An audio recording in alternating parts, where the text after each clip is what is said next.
All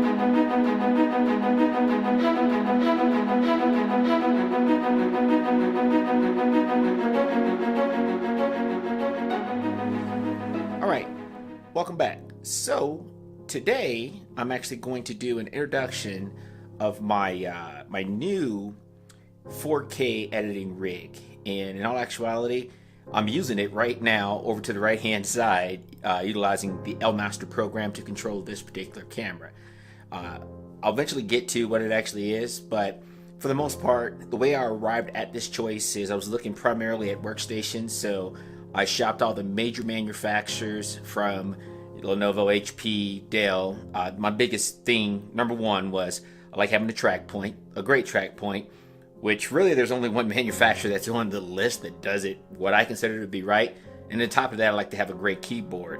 And then, just as important, I wanted to have a strong processor as well as an awesome dedicated graphics card. So I'm usually looking at Quattros, but you know there are some great NVIDIA graphics cards that aren't. Then as well as AMD Fire Pros. What I ended up doing, however, was I found myself steering back to ThinkPad. Surprise, surprise, since I have quite a bit of them. I like the fact that you know, their ThinkPad series are fairly easy to maintain if you want to open them up and start doing stuff. And you can reference my T430 video to see exactly what I'm talking about. But in addition to the T430, I also have an X250. I have an X60S that I've had forever. That's actually kind of what got me almost addicted to ThinkPads to begin with. As well as I have a horrible Lenovo tablet. I just bought it because it had a track point. Then I found out it wasn't a track point but an actual optical sensor. But needless to say, that leads me to what my current decision was. So once I kind of decided that I was going to stick with Lenovo, I started looking at their P series. And their P series is their workstation line. It basically replaced the W series. The W series was the step up, in my opinion, from the T series. So at first I started looking at just used W series like the 541, which came out around the same time as the 540, but they actually had the traditional track point.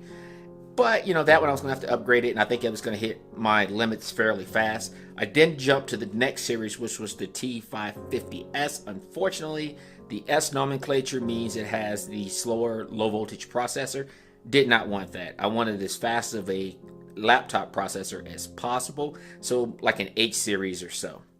Needless to say, that fast-forwarded me to the P series. So the P series, you had the P50, the P51, 52, and then it goes to the P1, which is the current workstation. There's also the P71s and the P72s. The big difference is the 50 series comes with the 15.6 screen, and then your P50 series and the P1 has the, I should say, the 50 and the P1, the 50, 51, 52, and the P1 has the 15.6 inch screen, and then your 71 and your 72 has a 17-inch screen. Actually, I think it's more like 17.3, but I digress. Needless to say, I knew that I didn't really want the larger ones because 17s, I mean, the thing with the 17-inch screen is you get a lot larger laptop versus the P series.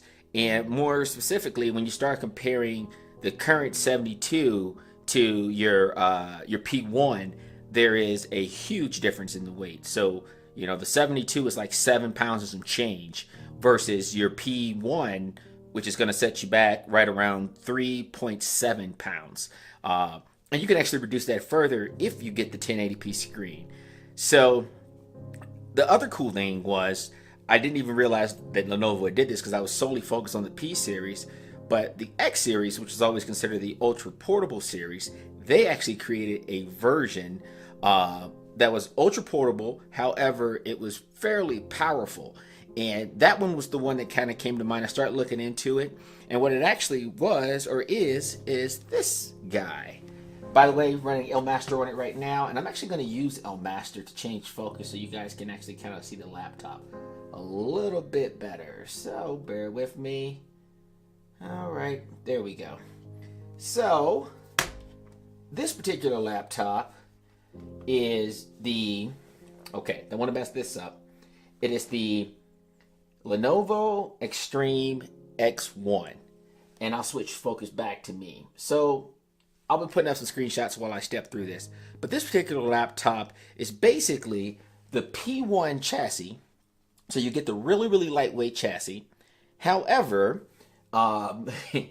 instead of some of the components that you can get inside of the P series, it's a little bit different here. So for instance, you can't get the Xeon processor in this particular series, and it's an X series, that's why it's not a workstation. If you wanted the Exxon, or Xeon, pardon me, you are stuck with the P series, which is not a bad thing if you need it.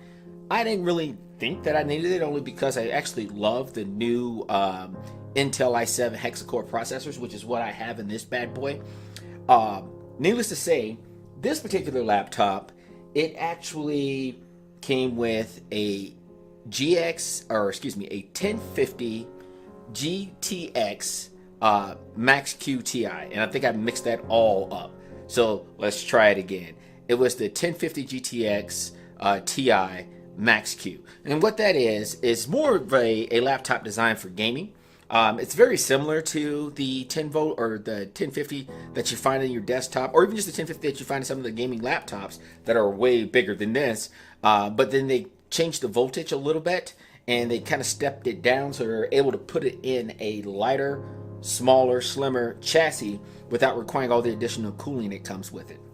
The thing I love about gaming laptops is, even though I like the Quattro, and generally if you're going to do more 3D stuff, which I do with my laptops, eventually I'm going to put up a review on how this thing runs some of those, and it actually does fine. But if you know that you're going to get more into that type of stuff, whether it's AutoCAD or modeling, etc., then you'll probably be buying a Quattro. So that means you won't be buying this particular series.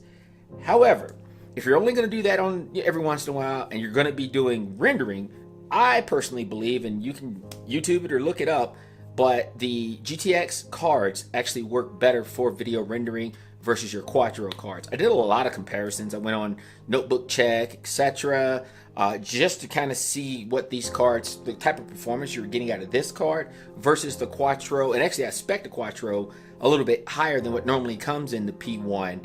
And frankly, this card was still better. And the card I'm referring to is the Quattro P2000, which is an upgrade from the P1000 that normally comes in the P series.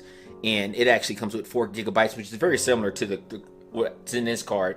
They both have 4 gigabytes RAM, and then they have DDR5 memory. So the only way to go above that really is to go to a P72, because then you could spec a higher card with more memory. But once again, I didn't want a 72 because I didn't want all that weight. So this is the laptop that I actually decided on. I'll switch focus back over to the laptop really quick. And what I'll tell you about it is it's pretty nice. It has this polycarbonate, I think it's actually carbon fiber, and then there's aluminum, there's a metal frame, extremely lightweight, build quality is there. It has just enough ports on it, I can put those up on the screen as well. But yeah, I've been pretty impressed. I've actually already used it to render.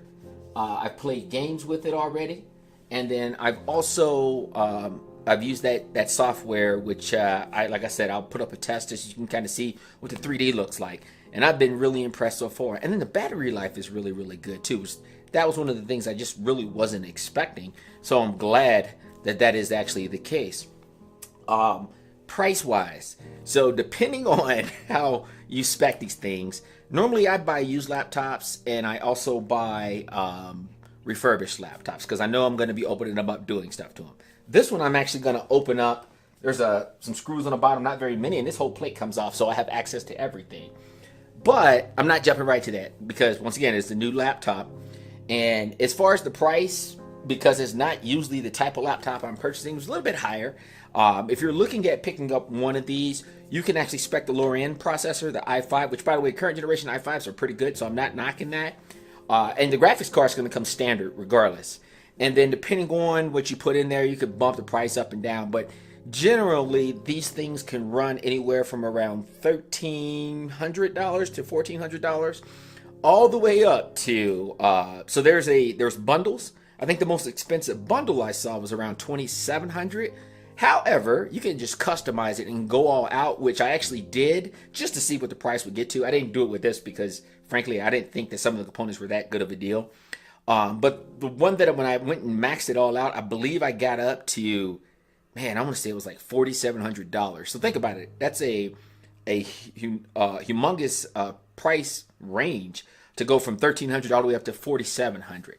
But with this one, I definitely, it was way more expensive than the base, but it still wasn't that bad considering what I got. And what I got was the i7-8750H, which I really like this processor. It was one of the reasons why I got it. I did the 16 gigs of DDR4, and I did one stick versus the two sticks, same price. And the main reason is because I know that I'm going to upgrade the memory. What I'm actually going to do first is either throw in another 16 gig card or stick just to see where that gets me performance wise. And I think that that's actually going to be enough considering what I've done with this so far with just the 16 gigs. Of course, it came with the dedicated graphics card as standard. This is actually one running Windows 10 Home. I normally have Pro on my laptops, but this is not a big deal. And in all actuality, the X250 came with Home, and I kind of liked it. So I just figured I'd stick with that. Being that it is a Lenovo, I did some security stuff with it when I got it, just because personal preference. I removed a lot of things from it as well. There wasn't a whole heck of a lot of bloatware on it. The hard drive is extremely fast. So it has the PCIe M2 NVMe 512 gigabytes SSD. So super quick hard drive. I think the transfer speeds are like 3,000 or 3,500 millibytes or bits per second or something like that. Super quick. So what I'm actually going to do, and one of the other reasons why I like this laptop, and I'm glad that they kind of mirrored the P series, is it gives me a bunch of different slots on the inside to just add to certain things. So like I already talked about the memory, there's 2 slots in here. I think I can max this out at about 64 megs or 64 gigs. On top of that, I actually have 2 of those slots for SSDs, those M2 slots as well. So that's going to be the other thing I want to do, is add another hard drive. I don't consider those major upgrades, but I will take this up to it'll be 1.5 terabytes, since I already have the 512 gigabytes SD drive in there. I'm actually going to keep that in there as my drive to run all of my software off of, and then the 1 terabyte drive I'm adding to, I'm going to use that as my scratch disk. If you're not familiar with that term, it's where you're putting the majority of your files, your large files, your data, my footage is going to go on that drive. And because it is a fairly large scratch disk, it's going to take a while for me to fill it up before I have to transfer it over to some of my other externals, which are way larger. But needless to say, that's just one of those things that eventually I'll get to. Probably my first upgrade, though, is going to be the hard drive, I think, just because I'm going to 4K. And it's weird because I hate that I said it now, because I meant to do it when I shot this video as a test. But yeah, that's where I'm going. I figured I can, so why not? And then when I render, I'm actually going to downscale it to 1080. But I'm really looking at quality just to kind of see if there's any improvement in the video or not, although I am really happy with what I get out of the G85. But overall, this is a pretty neat laptop. Like, I've been pretty impressed with it. The things that it does, like I said, right now I'm actually using AlMaster to record this, to control that camera, and it's fine. As a matter of fact, it's running on battery power. There's literally no heat at all. One of the other things that's really impressed me, and this is one of the reasons why I kind of wanted to get this particular processor, was even on battery power, I've had like all kinds of stuff opened up and unplugged. It runs fine. There is no lag or nothing. And then when I plug it in, the fans kick on, it's a beast. So I'm pretty happy with it. Like I said, the price range kind of all over the place. The great thing about Lenovo, if you do decide to buy one of these, I highly recommend go to the website, just because the discounts they give are pretty amazing. They offer student discounts. They have government, military. They do all kinds of sales. Every holiday there's a sale rather. Sometimes they just do a sale. So you'd be surprised like what you can get. Even though, like I said, I get it, the MSRP is a lot more. It still is something that it's once again, you can get a significant discount if you just shop on the website. I don't even think you can buy ThinkPads in like a Best Buy or big box store. I think really your only other option is to actually buy them online. So if you went to like a Newegg or a B&H, but if you're going to do that, you might as well just go to the Lenovo website and cross shop just to see where you can get the better price. Most of my Lenovos, I would say this is only the second one I've bought from Lenovo. The X250, I actually bought it from their outlet, which once again, amazing deals over there. And then the other ones, I just bought them refurbished. I think the X or the T530 or 430, pardon me, came from Amazon, refurbished actually. And you know what? I just thought about it. The X60S actually came from Lenovo too, a long time ago, like back in 2003, I believe, is when I bought that thing.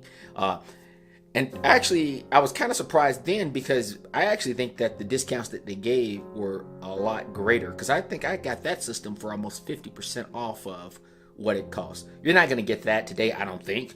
But like I said, you're still going to get some pretty good deals there. So this is my new rig, the Lenovo X1 Extreme. I think that it is pretty awesome. Especially from what I'm going to use it for. But as I step through and I start doing things with it, I'll put up more information. If you have any questions or comments, please feel free to leave them in the comments section. Click like, subscribe, and I guess until my next video, that's about it. Agent Fitz out.